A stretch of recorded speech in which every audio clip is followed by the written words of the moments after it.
নমস্কাৰ এই মুহূৰ্তত আহি পৰিছে ৰাজ্যখনৰ বাবে কেইবাটাও গুৰুত্বপূৰ্ণ খবৰ আৰু এনে ধৰণৰ খবৰসমূহ নিতৌ চাবৰ কাৰণে চেনেলটো সাবস্ক্ৰাইব কৰি ভিডিঅ'টোত এটা লাইক কৰি দিব। এই মুহূৰ্তত জনাইছো এটা গুৰুত্বপূৰ্ণ খবৰ কংগ্ৰেছ নেতা ৰাহুল গান্ধীয়ে ঘূৰাই পাইছে সাংসদ পদ। উচ্চতম ন্যায়ালয়ে আজি সকাহ দিছে কংগ্ৰেছ নেতা ৰাহুল গান্ধীক। আজি ৰাহুল গান্ধীয়ে প্ৰথমটো প্ৰতিক্ৰিয়া ব্যক্ত কৰিছে। ৰাহুল গান্ধীয়ে কৈছে মই মোৰ দায়িত্বৰ কৰ্তব্য সদায় পালন কৰি যাম। AICCৰ মুখ্য কাৰ্যালয়ত আজি উপস্থিত হৈ ৰাহুল গান্ধীয়ে সংবাদ মাধ্যমত এই মন্তব্য কৰিছে।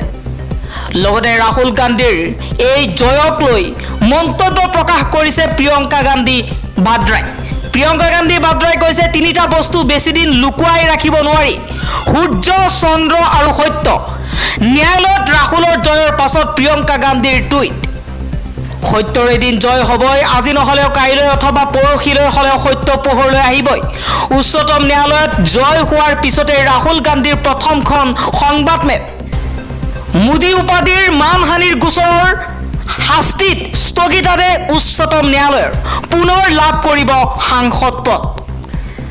মোদী উপাধিৰ মন্তব্যৰ বাবে মানহানিৰ গোচৰত দোষী সাব্যস্ত হোৱাক প্ৰত্যাহ্বান জনাই ৰাহুল গান্ধীৰ আবেদনৰ শুনানি গ্ৰহণ কৰি উচ্চতম ন্যায়ালয়ে ৰাহুল গান্ধীক দোষী সাব্যস্ত হোৱাৰ পৰা সুৰক্ষা প্ৰদান কৰিছে।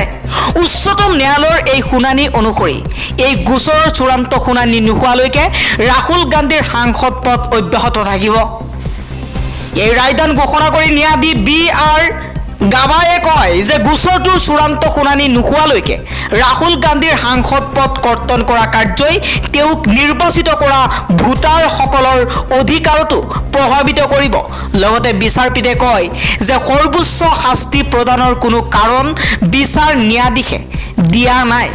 চূড়ান্ত বিচাৰৰ অপেক্ষাত দোষী সাব্যস্ত হোৱাৰ আদেশ স্থগিত ৰখাৰ প্ৰয়োজন।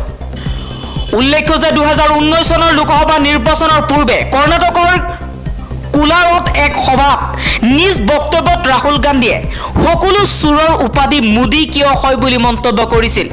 ইয়াৰ পিছতে বিজেপিৰ বিধায়ক তথা গুজৰাটৰ প্ৰাক্তন মন্ত্ৰী পূৰ্ণেশ মোদীয়ে দাখিল কৰিছিল এজাহাৰ।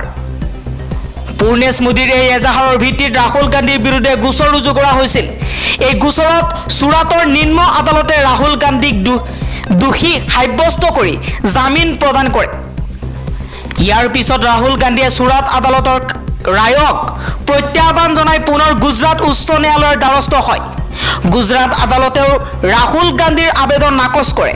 গুজৰাট উচ্চ ন্যায়ালয়ত বিমুখ হৈ কৰি উচ্চতম ন্যায়ালয়ৰ দ্বাৰস্থ হ'ল ৰাহুল গান্ধী। অৱশেষত আজি উচ্চতম ন্যায়ালয়ে চূড়ান্ত শুনানি নোহোৱা পৰ্যন্ত ৰাহুল গান্ধীৰ শাস্তিৰ স্থগিতাদেশ প্ৰদান কৰে। পৰৱৰ্তী খবৰটো হৈছে নিহত হৈছে সন্ত্ৰাসবাদী সংগঠন ইছলামিক ষ্টেটৰ মুৰব্বী।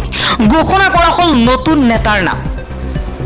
মধ্যপ্ৰাচ্য ভিত্তিক সন্ত্ৰাসবাদী সংগঠন ইছলামিক ষ্টেট ISৰ মুৰব্বী আবু আল হুছেইনি আল কুৰেইছি নিহত হৈছে। বৃহস্পতিবাৰে ISে তেওঁৰ মৃত্যুৰ খবৰ নিশ্চিত কৰিছে।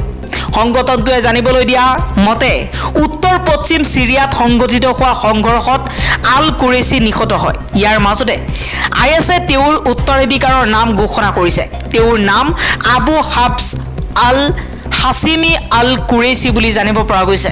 পৰৱৰ্তী খবৰটো হৈছে ডিঙৰ বিধায়ক আমিনুল ইছলামে এইবাৰ 2024 নিৰ্বাচনক লৈ এক ডাঙৰ মন্তব্য কৰিছে। AIUDFৰ ডিঙৰ বিধায়ক আমিনুল ইছলামে কৈছে 2024 পুনৰ ক্ষমতা দখলৰ লক্ষ্যৰে দেশৰ 3খন ৰাজ্যত জুই জ্বলাই দিয়া হ'ল। মৰিছে নিৰীহ লোক।